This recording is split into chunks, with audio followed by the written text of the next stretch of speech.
Hey guys, welcome back to my YouTube channel. Alice here, and it has been a couple of months since I've done the last updated video in terms of the pregnancy and everything that's going on. So I thought I would kind of run through what's really happened in the second trimester, because I think the last video I did, I was at about 8 or 10 weeks.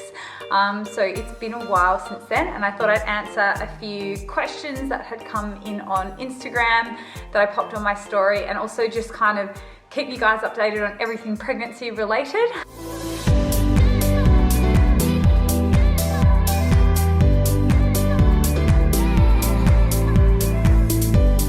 Now, I know that pregnancy, number one, is different for everyone, and I guess that's what I want to start off with, but I'm going to talk to you guys about some of my experiences throughout the pregnancy so far, and then also give you guys some tips and advice in terms of I guess, nutritional and training standpoint, and also just a bit of a mindset standpoint as well, because pregnancy can be a little bit hard and challenging mentally, and that's probably something that I didn't probably think that I was going to experience, but I did experience a little bit of, and I'd like to think that I have a pretty strong mindset, but there's definitely been things that have been definitely more challenging than what I expected. So I guess my expectations of pregnancy have been quite different to what they have actually been in actual fact. Obviously in the last few videos I talked a bit about the miscarriages and the few fertility issues that we had. So even though that was over, I kind of thought once I got pregnant, I kind of got past the safe zone. Not that there's ever really a safe zone in pregnancy, but past that kind of 10 to 12 week mark, that I would be able to kind of chill out and just kind of enjoy the journey.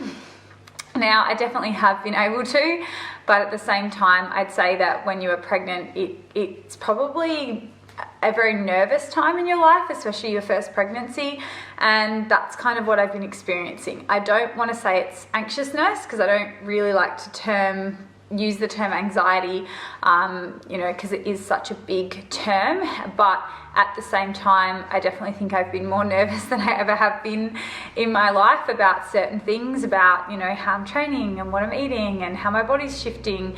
Not so much from a perspective of me caring about how I look physically, but more so, is everything going correctly? Should my bump be bigger? Should it be smaller? Is it normal to feel that pain in my abdominal region or my groin region or this or that? Just kind of all the things that you're becoming aware of. So where we're at now, I'm 26 and a half weeks. So I'm almost at the end of the second trimester.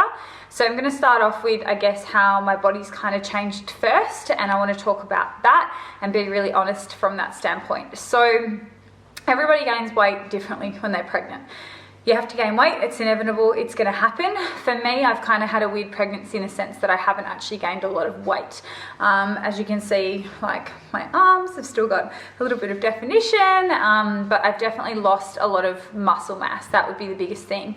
So you are going to lose muscle mass. Now, the reason that I lost a lot of muscle mass in particular was that I have been so sick and nauseous my entire pregnancy. It even came back last week, so I thought I was over it at about 20 weeks, and it came back with full of vengeance. So some women experience nauseousness and sickness throughout maybe the first trimester, and everyone kept saying to me, it's going to go away, it's going to go away, wait till you hit 12 weeks, wait till you hit 14 weeks, and then I'm here still waiting at 14 weeks with my head in a bowl, vomiting, Sean holding my hair back, and me not being able to stomach any food. So it lasted pretty bad until about 20 weeks. We actually went away to Bali, and we almost cancelled the trip because I was so sick the week prior, and I just didn't want to go overseas. They say you shouldn't really travel till 20 weeks anyway, which is why we booked the holiday for then, and we were traveling somewhere very close to Perth. We're only about 3.5 hours away from Bali, so if anything happened and we had to come home, it was pretty safe.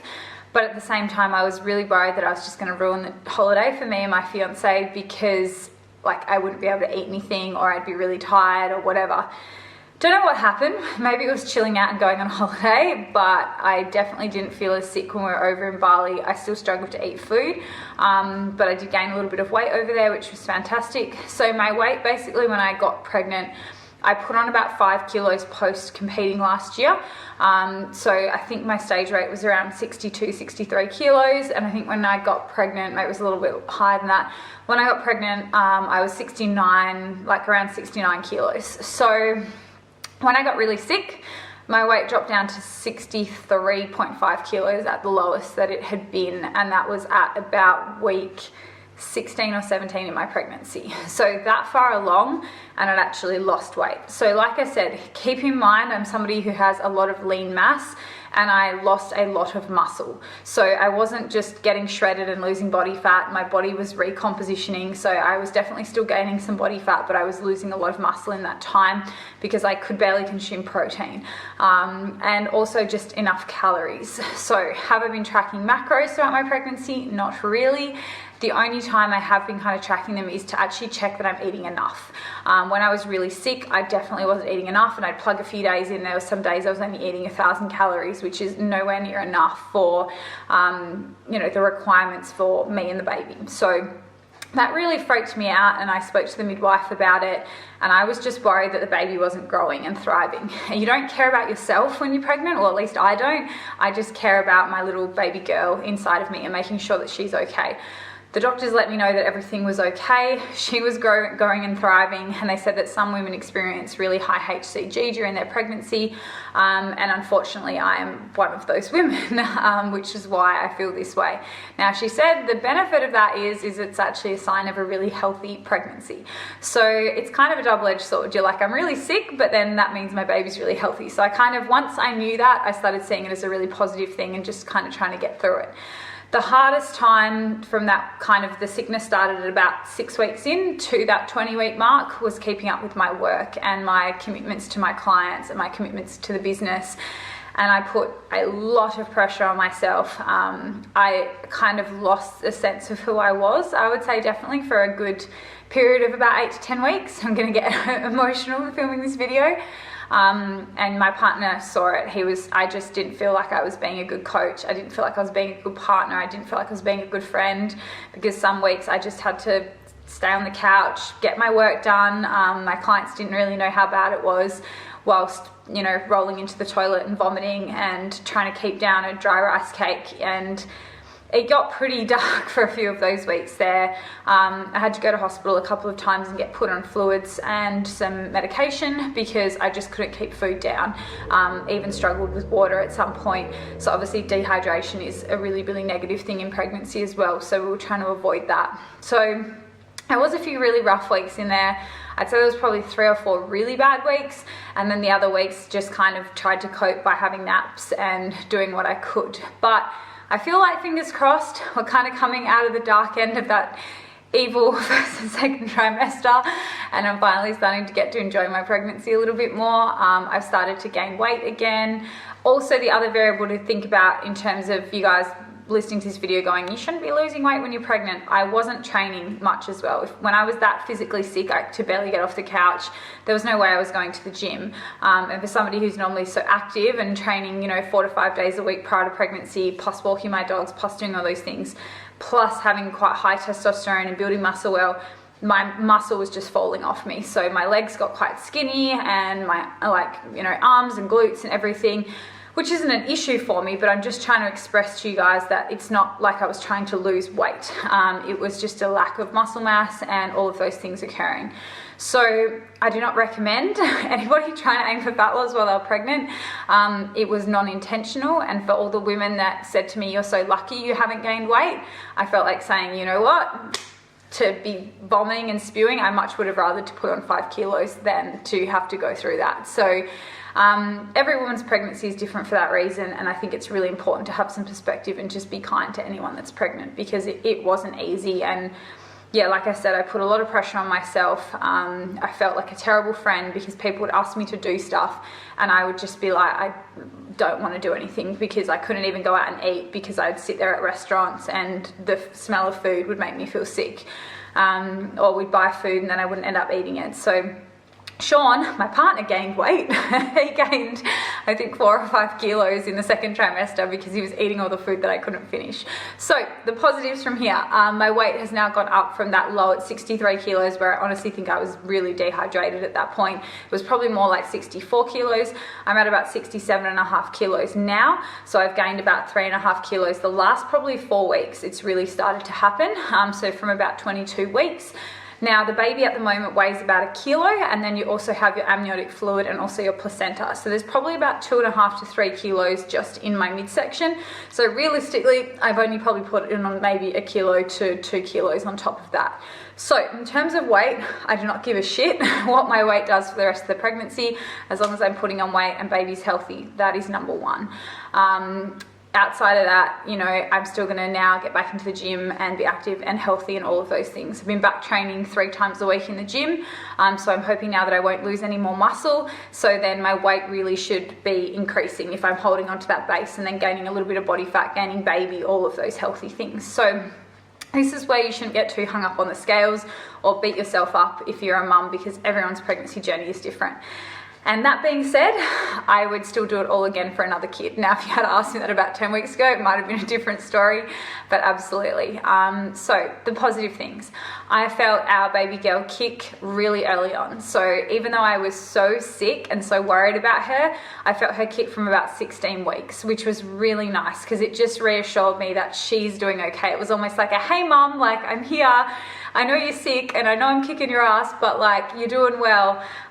So the doctor said that was a really good sign too, that she was super active and she's been really active this whole time. My placenta sits at the back, so anterior placental position. So your placenta will either sit at the back, at the front, or on the side. Now you tend to feel the baby kick a lot earlier on if the placenta's at the back. And then if you also don't have a ton of body fat, you want to think about that wall. So if you're reasonably lean, plus your placenta's at the back, the baby's like kicking straight into your skin kind of, sort of through a bit of muscle and through a bit of skin. So I felt her really, really early on. I feel her a lot when I lay down and when I roll to my side. Not a lot when I'm just kind of standing, but I definitely feel her throughout the day, which is one of the most amazing parts of pregnancy. And I would do it all over again just to feel that inside of me. It's really, really cool. So that being said, I didn't really have a bump until about 20 weeks, and I had a lot of quite negative comments about that. I had a lot of people asking me, am I even pregnant? Am I even this? Like just stupid shit that like, no, I made up my pregnancy. I'm just, you know, like just dumb stuff. And if you ever get those comments when you're pregnant, you really have to just ignore them, and you just have to keep focusing on yourself and staying positive and knowing that you're doing the right thing. And the big thing I had to remind myself is people probably don't say it in a negative way. They're just saying it as in, you look great, you don't have a bump, you know? So I really had to see it as a positive thing. But for me, in that struggle of being sick, not gaining weight, worrying about my baby, I also would then be like, oh my God, maybe there's something wrong with me. And you start to really question everything. So it's really important just to try to stay positive. Remember that people make comments that they probably don't mean, and that you've just kind of got to let it roll off your back. So I'm going to go through a couple of the questions now, and then I'll kind of run through where we're at with everything. So obviously it's a girl. We announced that. We kind of knew we were having a girl. We did really want a little boy, but we know we'll get our little boy in the future if that happens. But now I'm really, really happy to be the mum of a girl. I think it was more that my partner Sean really wanted a boy because we have 2 female dogs. He coaches a lot of females. He works within my business at Team Round, which is coaching females. And I think the boy just needed some male testosterone in the house. But he is totally on board with it now. He even picked out her name. And yeah, we're really, really, really happy. And we couldn't be more happy. So we are having our baby girl. And the due date is around the start of January, around the 10th to 12th of January. So questions. Weirdest fact that you have found out with pregnancy. I love these things. Okay, so Maddie asked this, the weirdest fact that I found out. Probably like, I don't know about the weirdest one, but I'll think of a couple. So definitely how big the placenta is. That's something I wasn't super aware of. That's probably one weird fact. So the placenta at the moment is probably about 800 grams, somewhere around that range, which is quite weird to think about. Didn't think that I would be so constipated. I didn't think that would be a struggle. I definitely think that it hasn't helped with my food aversions because my fiber intake's been a lot lower, and also my whole grains and stuff like that, and just food volume in general. So the constipation, the discharge that you get is definitely a lot more than I've ever experienced. The food aversions are real. I didn't believe people when they said I just can't stomach something when I'm pregnant. I was like, oh, what's wrong with you? You know, just eat it. And I've never had food aversions like this in my life. So it basically feels like you're hungover like 24/7, on a boat. So that's a really good way to describe it. Okay, so weirdest fact that you found out when you're pregnant. They're probably the biggest ones, to be honest, like just kind of the stuff that's going on with my body itself. That's probably it. Cool, next one. How do you know what exercise is safe to do whilst pregnant in terms of lifting? So if you're just on here and you don't know, I'm actually a coach. I am an exercise sports scientist. I spent over 6.5 years at university doing nutrition and dietetics and sports science. So I'm not just someone on YouTube talking about pregnancy with no qualifications. I'm talking about it from a health standpoint. So in terms of safety with exercising, it's going to be very varied based on the individual. So you are not going to know until you speak to a trained professional. So I would recommend, if you're feeling unsafe with training in your pregnancy, chat to someone like me, chat to someone I can recommend you to, chat to a physio, chat to somebody about it, get them to assess your body. For me personally, I've been able to continue most things I was doing prior to pregnancy in the gym because I already had a really good training foundation and base. There's some things that are uncomfortable, like hip thrusts, putting the bar on my belly, that sort of stuff. But I've kind of just modified things, and I'm still doing the same sort of exercises, but just with less weight, less intensity, more recovery, all of that type of thing. So again, it will also change throughout your pregnancy. So the more pregnant you become, you may have to then scale back in terms of how your body's changing, but then also things like breathing, recovery. As I'm talking in this video, I'm really puffed. That's probably one of the biggest things with pregnancy. But yeah, so I can't really answer that because it's going to vary for everyone. So if you're somebody who's really new to the gym, then you're probably not going to be able to train and do a lot of the exercises that I'm doing, or somebody else more advanced than you. So it really depends on the position you're in when you come into the pregnancy, and that's the number one thing to look at. And then also how you are handling things like blood pressure changes. Are you healthy? Are you getting any adverse side effects when you're training? And then kind of going from there. So sorry, it's not so black and white in terms of training. And somebody asked, will I release a pregnancy ebook on training? Probably not for this reason, because I just don't feel like it's safe to give out generalized advice from a pregnancy training standpoint. It needs to be individualized.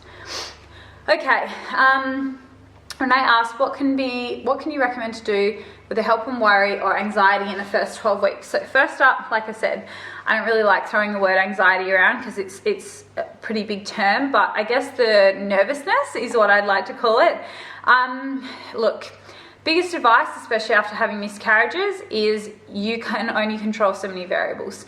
Focus on what you can control in that first 12 weeks, which is things like reducing stress, getting more sleep, dropping out caffeine, not training too hard, eating well, all of that stuff. But outside of that, you can't really do anything. Sadly, if a miscarriage is meant to happen because of a chromosome abnormality or anything like that, it's going to happen.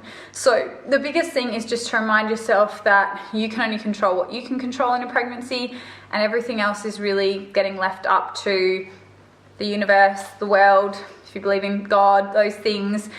It's going to be left up to those other variables, the embryo itself. So you really can't do anything. So you've just got to remind yourself of that. Just that you can't control anything. The only things you can control are taking care of yourself and your health. When did you start to feel nauseous? 7 weeks. I honestly thought I got away with it. I was like 6 weeks in and I'm like, yeah, I've got this. This pregnancy thing's easy. And then it hit like a ton of bricks. It actually progressively got worse. So I remember the worst weeks, like I said before, being between about weeks 14 and 19. It definitely didn't ease off for me. Are you using any oil to prevent stretch marks? Not really. I'm using moisturizers like jojoba, I'm probably going to say that wrong, vitamin E creams, but to be honest, you can't really prevent stretch marks. If they're going to happen, they're going to happen. A part of it is genetics, a part of it is rapid weight gain or too much weight gain in your pregnancy as well. So trying to stay within a healthy range of weight gain, and they say a healthy range of weight gain is anywhere between 10 and 15 kilos for the average person of a healthy body composition. So for me, I'm like potentially going to be even under that. They say that, if you are more overweight, you're probably going to gain even less. And if you're underweight, you're probably going to have to gain a little bit more. So the biggest prevention for stretch marks as well is staying active, keeping your body within a good composition, not gaining too much body fat, not gaining weight too fast. So yeah, the oils and stuff will help a little bit, but they're only surface level. So yeah, I think also just accept that you might get some beautiful stretch marks in your pregnancy, and that's a sign. They're like your battle scars of what you've been through and becoming a mum. So just embrace them. I know that it kind of sucks hearing that, but at the end of the day, if I get them, I get them. If I don't, I don't. And it's just one of those things that an oil isn't really going to prevent. It may help, but there's no real actual science on it. So Brooke asked me, is Sean loving watching your bump grow? Is he super intrigued? I think so. So my partner is Sean. We've been together for 4 years, and yeah, he's excited to be a dad, and I think he's excited for the whole journey. He's a little freaked out by it, to be honest. Like sometimes when he puts his hand on the bump and she kicks and things, he's like, oh, am I pressing too hard? Like, you know, he's very conscientious of her and me, and very caring and loving, and I've really seen a whole nother side to him. He's always been a caring and loving person. I've seen that with my dogs, which is why I knew he'd be a good dad. But no, he's very intrigued. He's reading baby books. We read together every week when we hit a new week in the pregnancy. We read up on that week, and he's been coming to my appointments and things with me. And yeah, he's just like very, very excited. Okay, I'm gonna do one more question so this Q&A is not too long. Where to find info out on all things pregnancy? So much info out there, it's confusing. So that's a very big question. So all things pregnancy, so we're talking fertility, we're talking conception, we're talking birth, we're talking breastfeeding.